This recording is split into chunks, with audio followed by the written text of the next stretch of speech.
நான் உங்க சாய்னிஷா. ஒண்டி குடித்தனம், பீரோதான் கருவறை. ஓட்டு வீட்டுக்குள்ள ஒரு பெண்ணுக்கு நடக்கும் அபிஷேக ஆராதனைகள். 2 சூலத்தோட அம்மனாக உருமாறும் ஒரு சாமானிய பெண். இப்படி ஒரு இன்ட்ரெஸ்டிங்கான கேரக்டரை பார்க்கதான் இப்போ நான் போயிட்டு இருக்கேன்.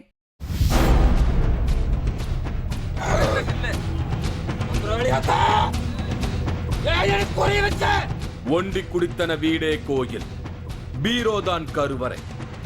அம்மனாக மாறும் பெண்ணுக்கு அபிஷேக ஆராதனைகள். வாரத்திற்கு ஒரு நாள் மட்டும் வந்து போகும் ஆக்ரோஷ அம்மன். கோயம்புத்தூர் சிட்டில இருந்து சுமார் 10 கிலோமீட்டர் தூரத்துல கோல்டு ஸ்வின் அப்படிங்கிற ஏரியா இருக்கு. இங்கதான் பழனி அம்மாள் அப்படிங்கிற ஒரு சாமானிய பெண்ண எல்லாரும் அம்மனோட வடிவமா வழிபாடுகள் செய்யறாங்க. இவங்களோட உடம்புக்குள்ள 4 சாமிங்க வந்து இறங்கறதா சொல்றாங்க. அதோட இவங்கள தேடி வரவங்களோட பிரச்சனைகளை கண்டுபிடிக்க ஒரு எலுமிச்சம்பழத்தை கொடுக்கறாங்க. அத வீட்டுல கொஞ்ச நாள் வச்சிருந்து எடுத்து வந்தா நம்மோட பிரச்சனைகளை இவங்க ட்ரேஸ் அவுட் செஞ்சு அதுக்கான தீர்வுகளை சொல்றாங்க. இப்படி ஒரு இன்ட்ரெஸ்டிங்கான கேரக்டரை மீட் பண்ணதான் நான் இங்க வந்திருக்கேன். நான் இப்போ கோல்டு ஸ்வின் ஏரியாவுக்குள்ள வந்துட்டேன்.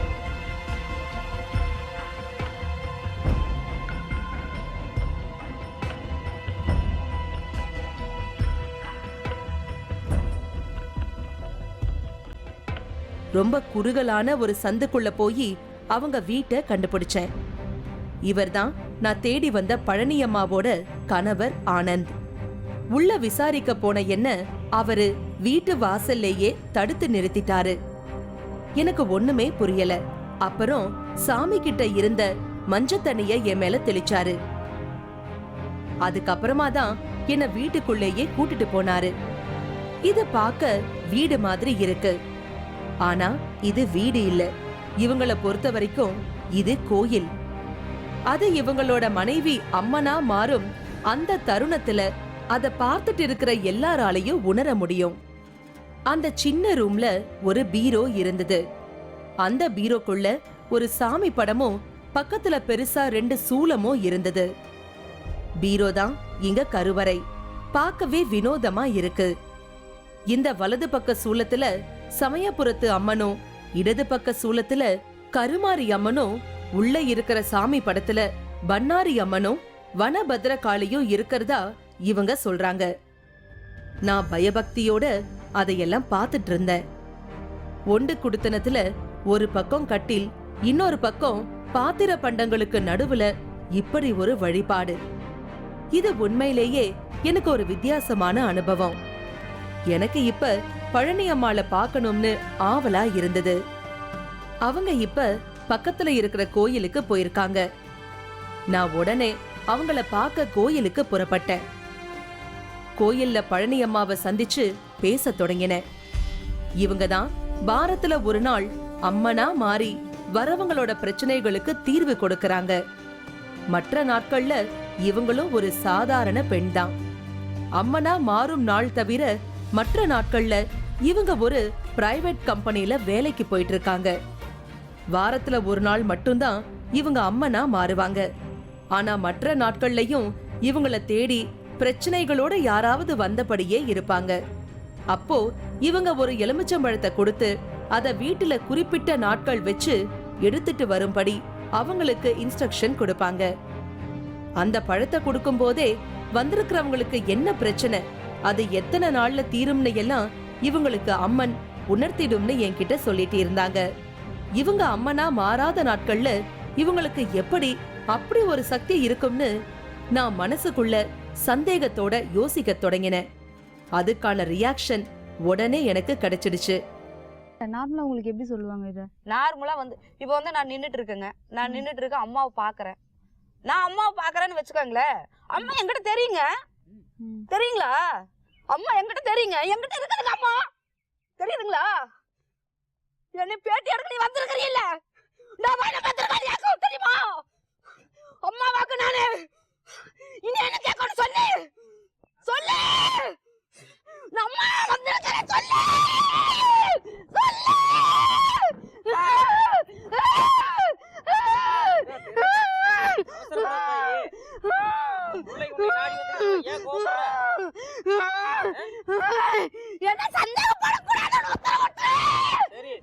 நான் சந்தேகப்பட்டதுமே பழனி அம்மாள் அம்மனா மாறத் தொடங்கிட்டாங்க. நான் பயத்துல நடுங்க ஆரம்பிச்சிட்டேன்.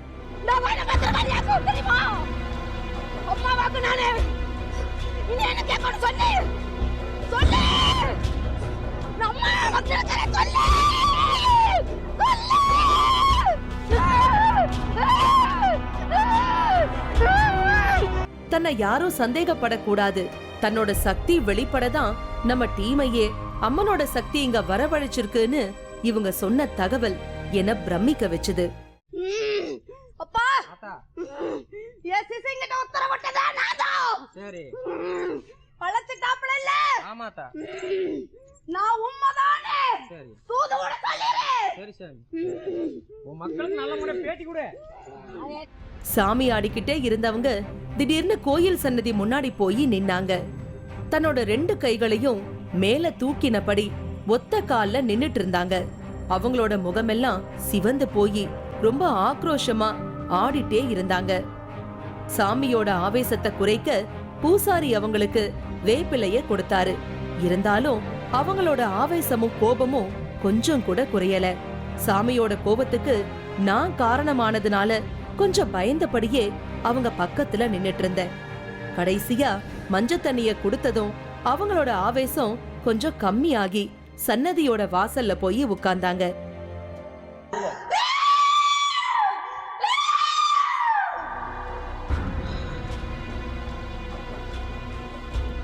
எங்கேயோ பேசிட்டு இருந்தவங்க எப்படி இங்க வந்தாங்கன்னு என்கிட்ட ரொம்ப சாந்தமா கேட்டப்பதான் திரும்பவும் பழனி அம்மா பழையபடி நார்மல் ஆயிட்டாங்கன்னு நான் புரிஞ்சுக்கிட்டேன். அங்கதான் உட்காந்துட்டு இருந்தேன். இங்க நிக்கிறேன். அங்கிருந்து கூப்பிட்டு வந்தாங்க. அருள் அம்மா வந்துச்சு. அம்மா வந்துச்சு. ஆமா சரி. தெரியுமா தெரியுமான்னு கேள்வி கேட்டாப்புல. உங்களுக்கு அம்மா முகம் தெரியுமா தெரியுமா தெரியுமான்னு கேட்டு இருந்தாப்புல. சரிங்க. அவளுக்கு வந்து ஆங்காரம் வந்துருச்சு. சரிங்க. அதனால கொந்தளி போட்டு ஆங்காரத்தோட வந்து இறங்கிட்டாப்புல. சரி சரி. இவங்களுக்குள்ள இருக்கும் அம்மனோட சக்திய சந்தேகப்பட்டாலோ இல்லனா பிடிக்காத விஷயங்களை பேசினாலோ பழனி அம்மாளுக்குள்ள இருக்கிற அம்மனோட சக்தி இப்படி ஆவேசமா வெளிப்படும்னு பூசாரி சொல்லிட்டு இருந்தாரு. வாரத்துல ஒரு நாள் அம்மனா பழனி அம்மாள் மாறுவாங்கன்னு கேள்விப்பட்டு அத பார்க்கதான் நான் இங்க வந்திருக்கேன்.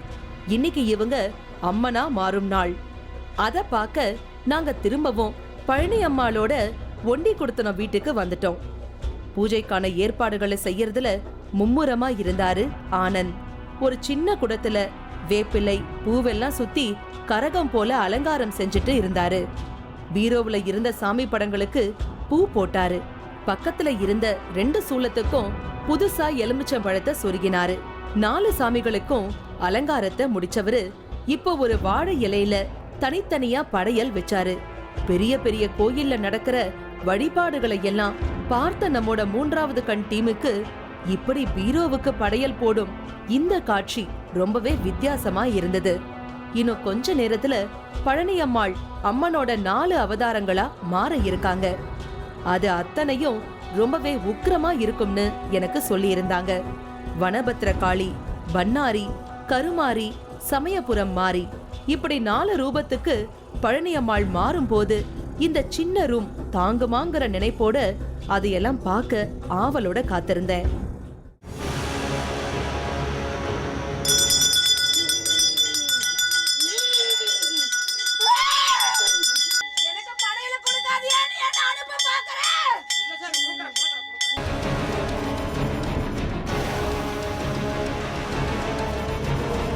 ஆச்சி மசாலா வழங்கும் 3வது கண் powered by twin birds legging. இடைவேளைக்கு பின் தொடரும்.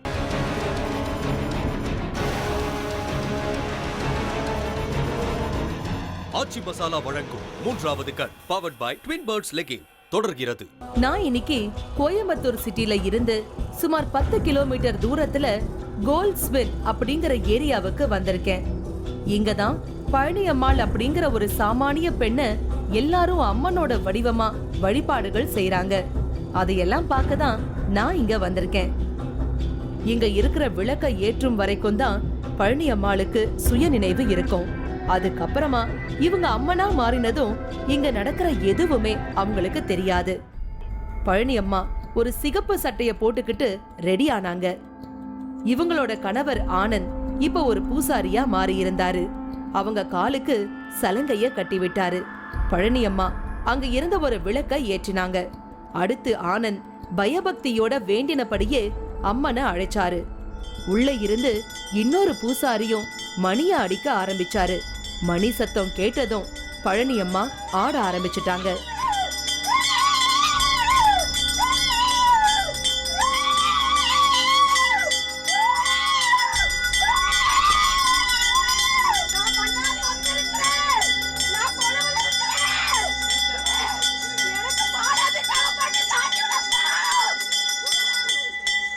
பழனி அம்மாள் அம்மனாக மாறத் தொடங்கினாங்க. முதல்ல இப்போ இவங்களுக்குள்ள பண்ணாரி அம்மன் என்ட்ரி ஆகியிருக்கு. தனக்கு பிடிச்சமான மாலைய கேட்டு வாங்கி போட்டுக்கிட்டாங்க.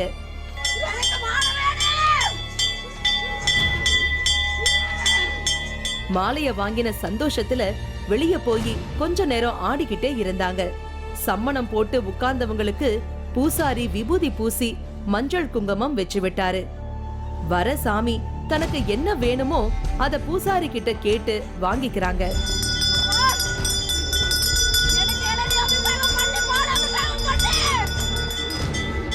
அடுத்து அவங்களுக்கு பால் அபிஷேகம் செஞ்சாங்க. ஒரு சாமானிய பெண் அம்மனாக மாறும் இந்த காட்சி என்ன ரொம்பவே சிலிர்க்க வச்சது. அவங்களுக்கு ஆரத்தி எல்லாம் காட்டினாங்க.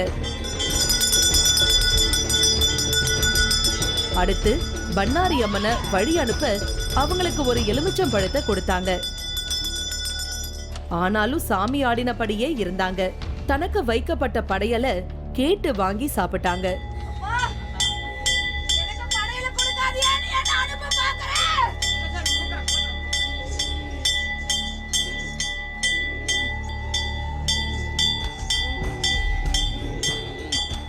மஞ்சள் தண்ணிய குடிச்சிட்டு பண்ணாரி அவங்க உடம்ப விட்டு வெளியேறினது.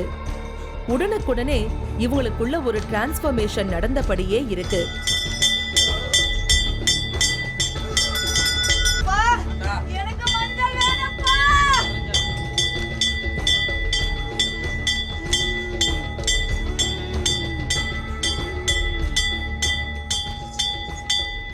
அடுத்து இவங்களுக்குள்ள வந்த சக்தி சமயபுரம் அம்மன்னு எனக்கு சொன்னாங்க. ஏன்னா இப்ப சாமி ஆடிட்டு இருந்த பழனி அம்மாள் தனக்கு மஞ்சள் வேணும்னு கேட்டபடி இருந்தாங்க. சமயபுரத்து அம்மனுக்கு மஞ்சள்னா ரொம்ப பிடிக்கும். அதனால இப்போ இவங்களுக்குள்ள வந்திருக்கிறது சமயபுரம் அம்மன்னு சொல்லிட்டு அவங்க முகம் கை காலுக்கெல்லாம் மஞ்சளை பூசினாங்க. இது போதாதுன்னு குடிக்கவும் மஞ்சள் தண்ணி வேணும்னு கேட்டு வாங்கி குடிச்சாங்க.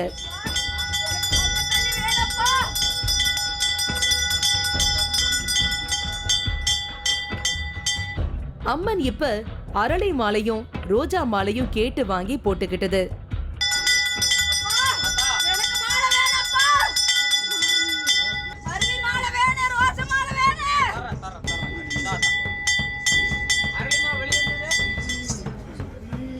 ஒரு குழந்தை தன்னோட தாய்கிட்ட கேக்குறத போல தனக்கு வேணுங்கிற பொருளை பழனி அம்மாளுக்குள்ள வரும் அம்மனோட சக்தி கேட்டு வாங்குறாங்க.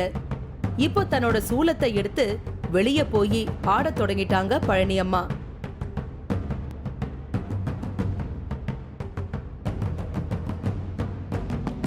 அடுத்து அவங்களுக்கு மஞ்சள் தண்ணியால அபிஷேகம் செஞ்சு பூஜைகள் செய்துட்டு இருந்தாங்க. கொஞ்ச நேரத்துல சாமியாட்டம் கொஞ்சம் அமைதியானது. அமைதியா ஆடிட்டு இருந்தவங்க மறுபடியும் ஆவேசமா ஆட ஆரம்பிச்சாங்க.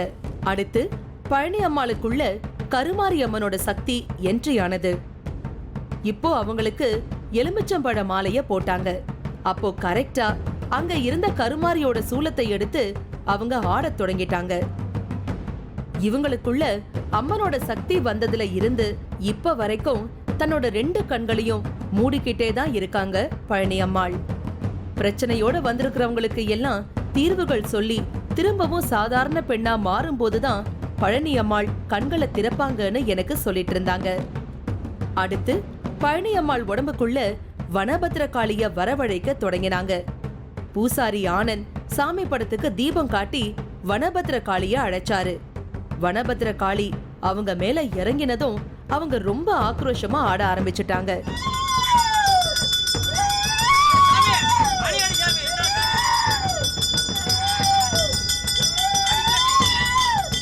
அவங்களுக்கு வேப்பிலை மாலைய போட்டு தலையில கரகத்தையும் வச்சு விட்டாரு.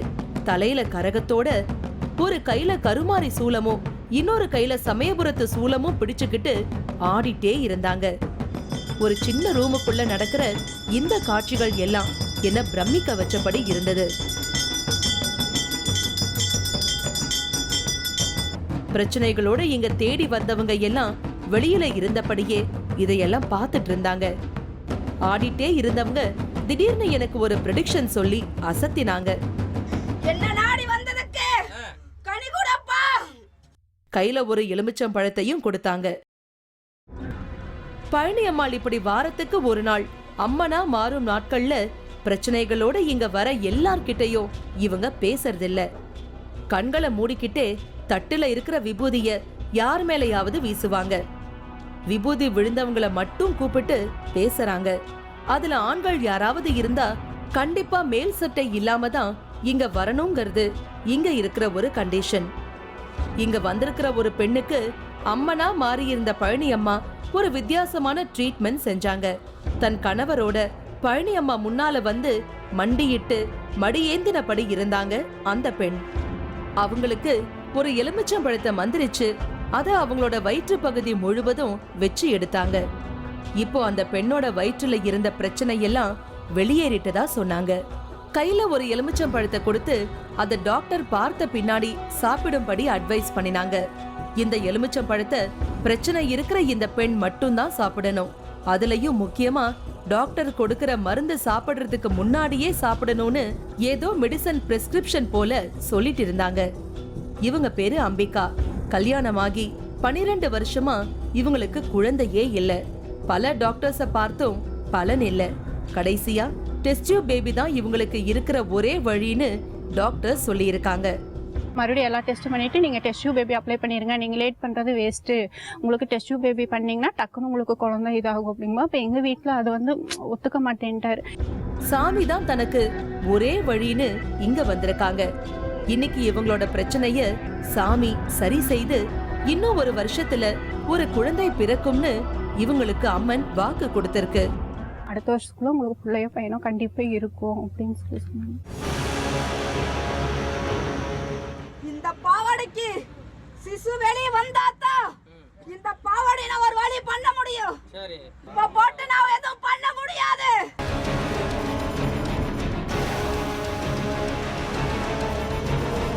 ஆச்சி மசாலா வழங்கும் 3வது கண் powered by twin birds legging. இடைவேளைக்கு பின் தொடரும்.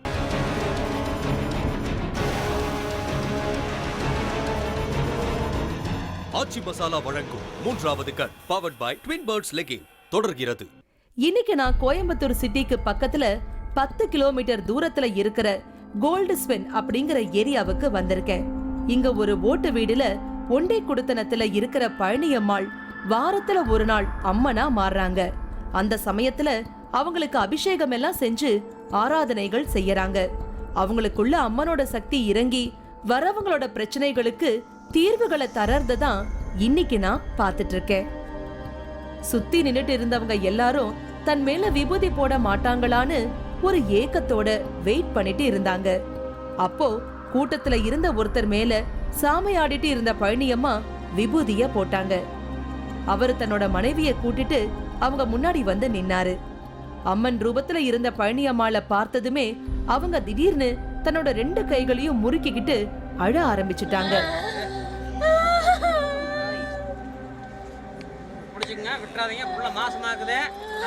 தன்னை மறந்த நிலையில இருந்த அவங்க மயங்கி கீழே விழுந்தாங்க. பழனியம்மாள் அந்த பெண்ணோட கைய பிடிச்சு அவங்களோட பிரச்சனைய சொல்ல தொடங்கினாங்க. நிறை மாத கர்ப்பிணியா இருக்கிற அந்த பெண் மேல ஏதோ சில துர்சக்திகள் இருக்கு. அதனாலதான் அவங்க இப்போ மயங்கி விழுந்திருக்காங்கன்னு ஒரு அதிர்ச்சிகரமான உண்மைய கண்டுபிடிச்சு சொன்னாங்க பழனியம்மாள்.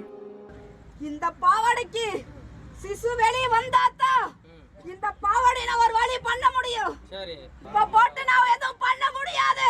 குழந்தை பிரசவமானாதான் அதுக்கு ஒரு வழிபாடு பண்ண முடியுமா, இல்லைன்னா சிக்கலாம். இந்த பெண்ணுக்கு டெலிவரி ஆகிற வரைக்கும் அவங்க வீட்டுக்கு போய் எந்த விதமான பூஜையும் செய்ய முடியாது. அதனால இவங்கள உடனே இருக்கிற வீட்டை மாத்தும்படி சொன்னாங்க. வீட்டை உடனேயே மாத்தினாதான் அவங்க வயிற்றுல இருக்கிற குழந்தைக்கு எந்த பிரச்சனையும் வராம காப்பாத்த முடியும்னு சொல்லிட்டாங்க. அந்த பெண்ணோட உடம்புல இருக்கிற தீய சக்திய வெளியேத்த ஒரு எலுமிச்சம்பழத்தை எடுத்து அவங்க கை கால்கள் எல்லாம் தடவினாங்க. இப்போ நீ இறங்கிற உனபத்திரகாளி கிட்ட நீ வந்துட்ட. இனி இந்த பாவாடை கிட்ட நீ இருக்க கூடாது. என்னோட கட்டளை.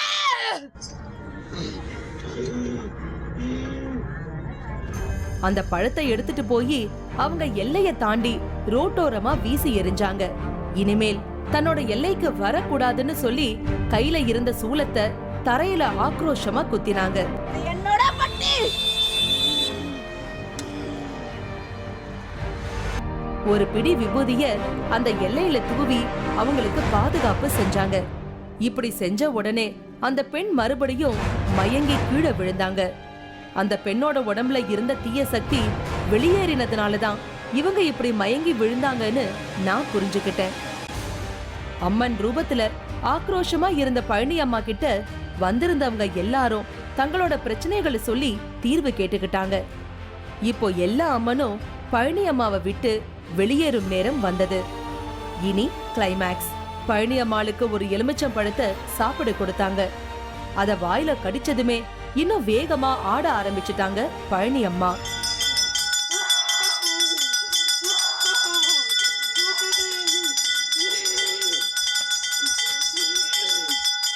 ஒரு ரூம்ல அம்மனுக்கு போடப்பட்டிருந்த படையலை சாப்பிட்டுட்டு போறதா சொன்னாங்க. திரும்பவும் பழனி அம்மாளுக்கு அபிஷேகம் நடக்க ஆரம்பிச்சது. சாமி சிலைகளுக்கு செய்யறத போல மஞ்சள், பால் இப்படி இவங்களுக்கும் அபிஷேகம் செஞ்சாங்க.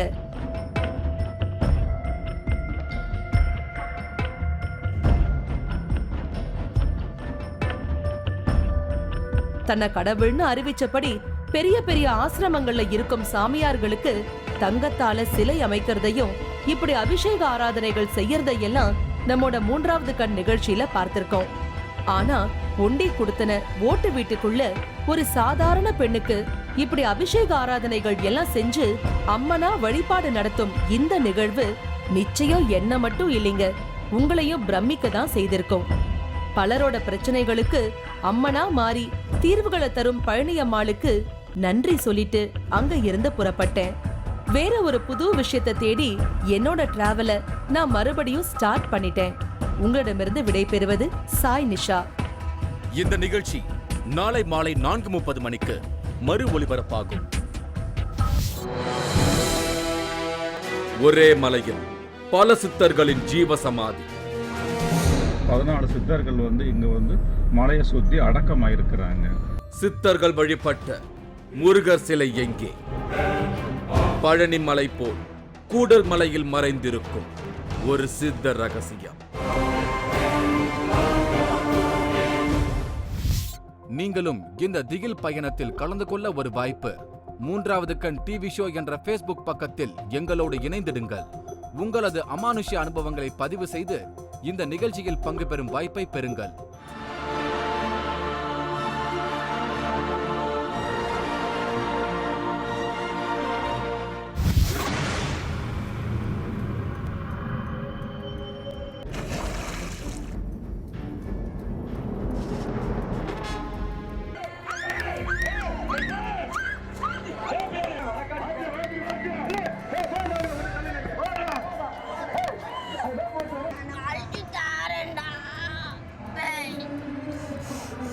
ஏன் தொட்டிக்குள்ள அட்டே குழம்பு